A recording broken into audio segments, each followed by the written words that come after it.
Hey guys, welcome back to another video on the Inside Spurs channel. Happy Sunday evening. Hope you're well. Hope you're looking after yourself and whatever it is that you've done today, you've gone for a roast dinner, you headed to the pub, you took the dog for a walk, you hit the gym and did legs. Whatever you did, I hope you enjoyed it.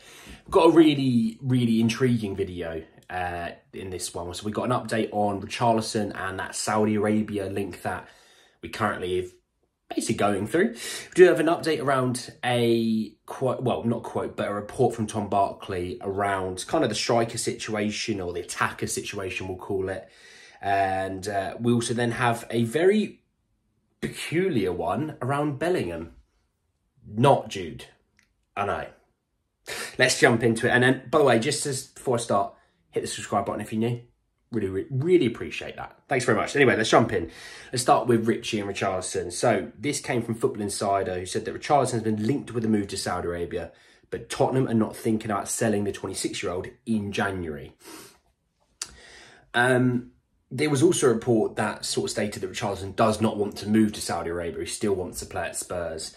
And I think for him, he had a quote last season. He said that he wants to sort of repay the fan faith, and he wants to kind of make sure like everyone sort of realises that he was worth the money. Now Everton, I know, came out it was the other day, it was like Everton thought they should have got 80 million for Richarlison. There's that, there's delusion, and then there's that. On this, look, this kind of would probably put the nail in the coffin in terms of Spurs going out there and getting, you know, a Santi Giménez, spending money on maybe an Antonio Nusa. You know, it does kind of look like that. He would have freed the money up for that sort of move. If he's not going to be moving, you can kind of see where that looks.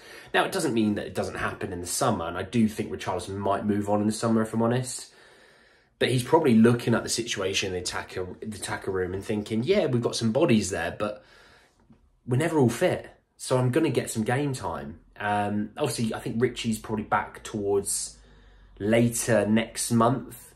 So we'll probably have him back towards January. I mean, January, we should be getting quite nice and healthy, and we should be looking like the Spurs of earlier on in the season. Right now might be a little bit tougher to kind of get there, but it doesn't surprise me that he wants to spend a few more years in Europe. I mean, he's 26, doesn't need to move to Saudi Arabia just yet. I think the contract will probably always be there in case, well, unless Saudi Arabia crumbles and plummets and gets out of the football world, which I doubt, the move will always be there for him. And I think that's maybe what he's even thinking. You know, Neymar is in his, I mean, he's 30 odd now, but he played in Europe for a long time. You know, Benzema's and Ronaldo's, all these guys have played in Europe for years and years. The contract was always there afterwards. So similar to him. So leading on to Tom Barkley's report around the strike situation or the attacker situation, so that Santiago Giménez and Jota are amongst the attackers that Spurs are tracking, although an addition in that department is rated less than likely than in defence at this time. Not surprising, first and foremost, that the centre-back area is our main area, right? I don't think anyone sitting there is surprised by that report. I don't think anyone's sitting there being happy about the report, but we're not surprised by the report. We do need the attacker, though. I think, look, if Spurs come out of this window with a couple of signings, I wouldn't be disappointed. I think we'd come out of it going, well, look, we needed a centre-half, we got a centre-half. We needed an attacker, we got an attacker. I can kind of live with that. Now, obviously, I spoke in a previous video that I released today. If you haven't seen it, go back and have a little watch. And we talked about sort of Pierre-Emile Højbjerg, we talked about Lascelles. So, you know, if you do move a midfielder on, you've got to bring a midfielder in, because we're going to be quite light in that area. So on that, look, I think Santiago Giménez is always going to cost, you know, about 40 million. You'd have to sell Richarlison to get him, right?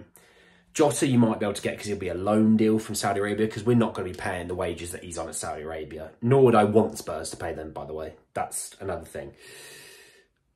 You might look at Erling Jr. You might look at what I've talked about in a video before, is that, you know, you might look at centre-half position where we go and actually permanently buy him in January, let's say 20 million. Let's say it's Lloyd Kelly for 20 million. You might look at the attacker situation and say that is a loan with either an option or an obligation to buy for an Erling Jr., Antonio Nusa, a Jota. You know what I mean. I don't think you're going to be getting a Santiago Giménez on loan with an obligation or an option in January. That'll be a summer move.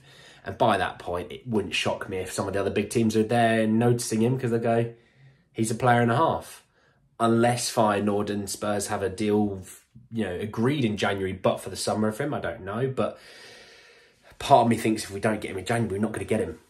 And I know that might be cynical and negative, but that's just the guy. It's more of a, I think he's a very good player.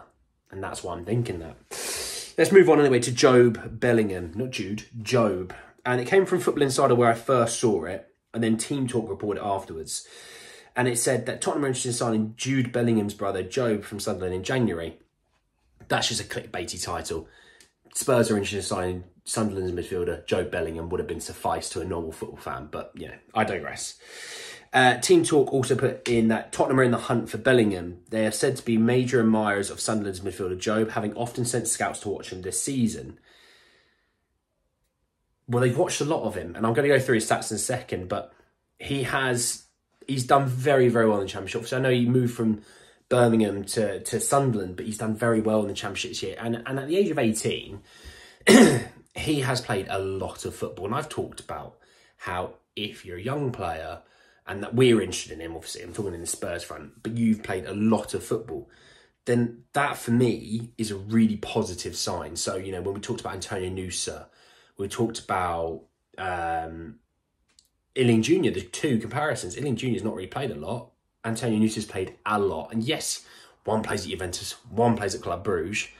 At the end of the day, I'd rather the one that plays at Club Bruges because he's playing week in, week out, sometimes twice a week, playing in Europe, whereas the other guys played 4 games. Not to say that I don't think Illing Jr. is a good player. I'm just saying on the face of things, I want the guys playing more. He's going to develop a lot quicker. You know, there's other players that we've been interested in who are sort of, you know, 17 to 20 years old who play on week in, week out. And for me, people might go, well, I don't like this about him, I don't like that about him. But when you're 17 playing week in, week out football, 18, 19, 20, that will start to eradicate from the game. That will start to get actually improved with coaching and time. And that's why I think when you look at 18, he's playing in the Championship, which is one of the most physical leagues in the world, in my opinion. If you ever watch those lower league games in England, they can be a brutal bloodbath sometimes. But he's played 17 times this season. He's already logged nearly 1,250 minutes. I was just trying to remember off the top of my head. You know, he's got 4 goal contributions in 16 games in the Championship. For an 18-year-old, and Sunderland, by the way, are sitting in 6th. So if you're not aware about the England Championship, we have 2 teams that come up automatically. So the league winner and second come up with automatic promotion. And then 3rd to 6th play a playoff. So 3rd plays 6th, 4th plays 5th. 2-leg system, winners of those into a one-off game in the final, and then they go through. So Sunderland right now are sitting in 6th on the edge of that playoff position, which is very good for them. Very good for them. They're a very big club, Sunderland. So that might annoy some people, but I think they are. They bought him in the summer. I think it was like a couple of £1 million. It wasn't a lot of money. And I know Birmingham obviously had a really good start to the season. They then got rid of their manager, and then Rooney came in, and it's just stunk up the joint. Shock. Birmingham got a decision wrong. Shock. But he's a player that I think with the right coaching, the right setup could really improve. Now, the only thing is, if you're Spurs, or if you're a big club, he's playing week in, week out in the Championship. You either loan him again to, well, no, not again, but you either loan him to a Premier League side, or he plays for you. He's not going into the under-21s. That's not how that's going to work. The Championship is levels above the under-21s. I could probably see a situation in the summer. So you might buy him in January, but you might loan him back for the rest of the year to Sunderland and say, look, he's all yours. We'll pay the wages. Crack on. Just get him loads of game time. He plays another 6 months. So he's had a whole year in the Championship, which is invaluable. Tell you what's invaluable. In that summer coming, you go, right, now let's see what you got. And you might go, he's so close. He's so close to being ready. I'd love him to play maybe some either at top end of the Championship, or I want him to go play at a Premier League side, a little bit lower down the league, but I want to play on the Premier League side. And for me, people always go, well, look at his brother. His brother left, went to Germany, tore it up in Germany, and now he's the best player in the La Liga, potentially the world at the moment. 2 different people. Yes, they may be brothers, but they're 2 different people. You've got to weigh it. You've got to look at the person as an individual and what works. I would like the move, you know. I think Spurs have done quite well with buying players from like League One in the Championship in the past. The last one we did that did really well, he was also a midfielder, and he tore up the Premier League for a good few years, Dele Alli.